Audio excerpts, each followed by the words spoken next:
On va parler automobile à présent. Léon Bataille nous parle aujourd'hui de la Fiat X19, un petit bijou qui a connu son heure de gloire dans les années 70, un coupé carrossé par un véritable couturier de l'automobile, Nuccio Bertone.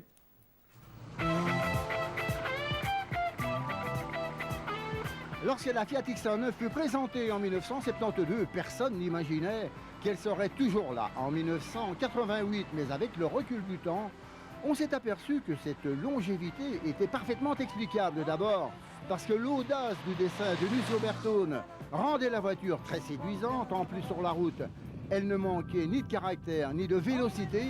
Et c'est sans doute cet ensemble de qualités qui a impressionné les jeunes sportifs, d'autant que la Fiat X19 était financièrement accessible.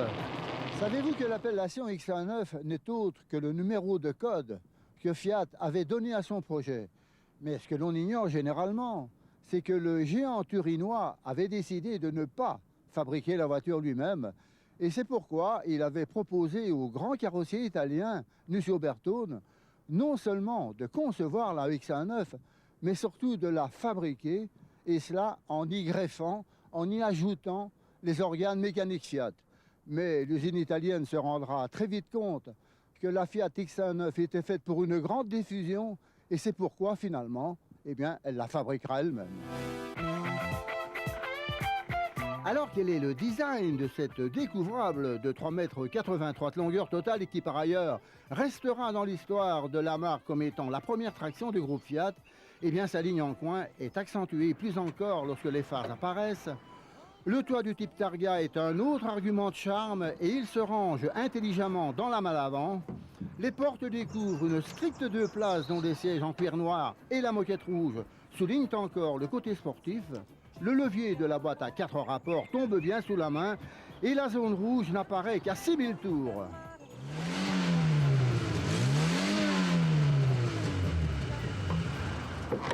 Le moteur est un petit 1300 cm3 de 75 chevaux dont les soupapes sont commandées par un arbre à cam en tête. L'alimentation, elle, est confiée à un carburateur Weber à double corps, ce qui veut dire qu'avec son faible poids, 830 kg seulement, et son excellente pénétration dans l'air, eh bien, la X19 atteint facilement 170 à l'heure et n'empêche que la voiture a encore d'autres qualités.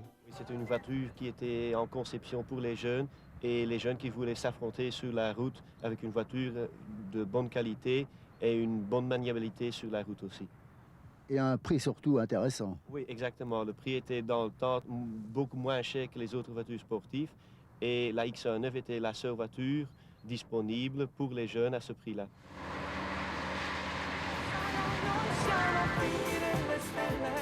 En 1980, la Fiat X19 recevra un 1500 cm3, ce qui donnera un souffle nettement plus puissant à cette sportive. Et finalement, la X19 sera la voiture à moteur central la plus vendue dans le monde. Et oui, 170 000 exemplaires de cette petite découvrable seront livrés.